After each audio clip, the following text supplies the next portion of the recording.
Boy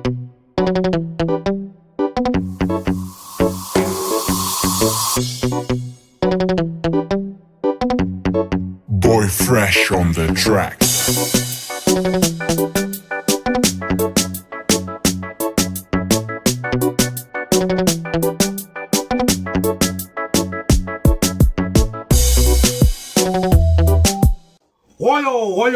Hoyo, Makadi Zimbabwe. Welcome back again Pasim Reality ITV. Pana patno bata nyaya dzakasiyana patno discussa nyaya dzakasiyana pano yajukupa mtakunanza zvinhu zvinenge vichiitika matuma na ose enyika ndinoya neumbo wadzo nyaya ina ndingoya nenyaya dzisina umbo. Nyaya ndinoyo panapa inyaya yamukoma Muridzo. Mukoma Muridzo vakaenda kwa Murehwa then vakabva vasvika kuprison yekwaMurehwa ikoko vakasvika kuona kwavakomana vakavarowera mafreestyle vakavarowera ikoko. After ipapo vakavasiyirawo mari dzema-ice cream inoita $50. Saka yanditaura zvinhu zvisina umbo guys, ndinotaura zvinhu zvinenge zvichiitika zvinhu chaizvo saka ndine umbo hwandinawo. muone Muridzo achinge ari kwaMurehwa prison achitaura navakomana ma-inmates akavasiyira mari yema-ice cream akavasiyira pamberi pe mahwambe murambe. Sasa rapedza nguva yakawanda still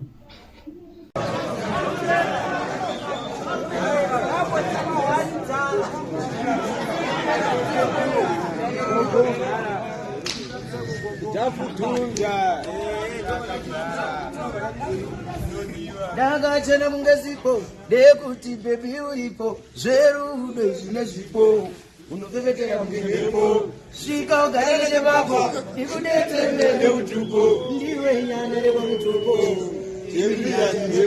tiri tese ndinotamba chigere kutaura rohama inyange nemupanda ndiri munhu mumwe kunyengo pagani vezvisinga havatandi ekukanda asika takapinda pakawanda rudo rwakauya enda rumboyi rudo rwekubiridzira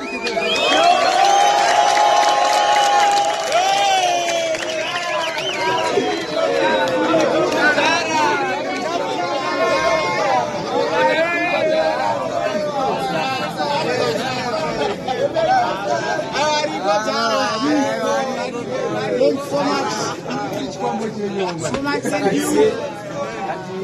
And say time do they that time wonder I didn't tell my number one tell me saka ndinonzi kuti chef chakuseyo sanonzi kuti tinongokoma ice cream naso holiday so murunzwa ere vazukuru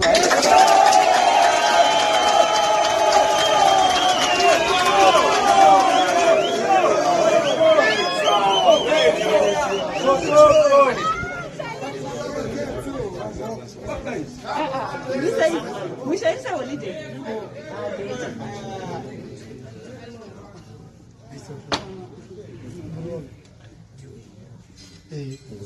$1, 2, 3, 4, $50 yenyu.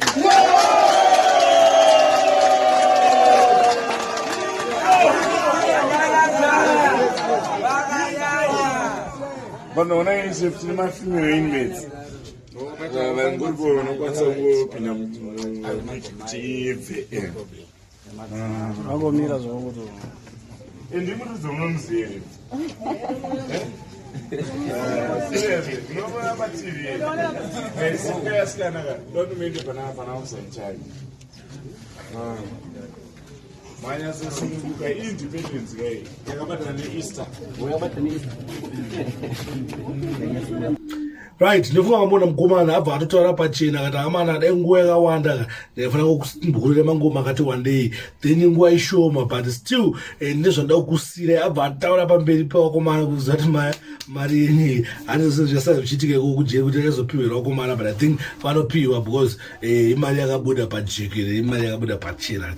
Saka ndifunga mangono rudo rwatatichitarisa kuti maartist give back to the community kana chingoenda zvaona unombopfuura kuvakomana umbowaimidziro mangoma pana chakaipa kuita musungwa zviri kuti vamwe vatari kuyakuya nomwe vasina mhosva futi. Saka hapana kungoita tichingowana zvinovaraidzawo muchimbowasvikira muchimbowavhizitira tichaona sezimwe ti itv kuti novhizitirawo kupi tomorosiro something. Thanks for watching. My name is DJ Spark Zimbabwe. Ndiripo pachivhitivhiti chiri health, chivhitivhiti chisina side effects. Kana paida kuzomaketa business yake kana any business rainaro na DJ Spark Zimbabwe unobata panamba dziri pascreen idzo dzinoti 0774045235 ndo namba dzinobatika DJ Spark Zimbabwe idzodzo. Thank you family, thank you. Don't forget to subscribe.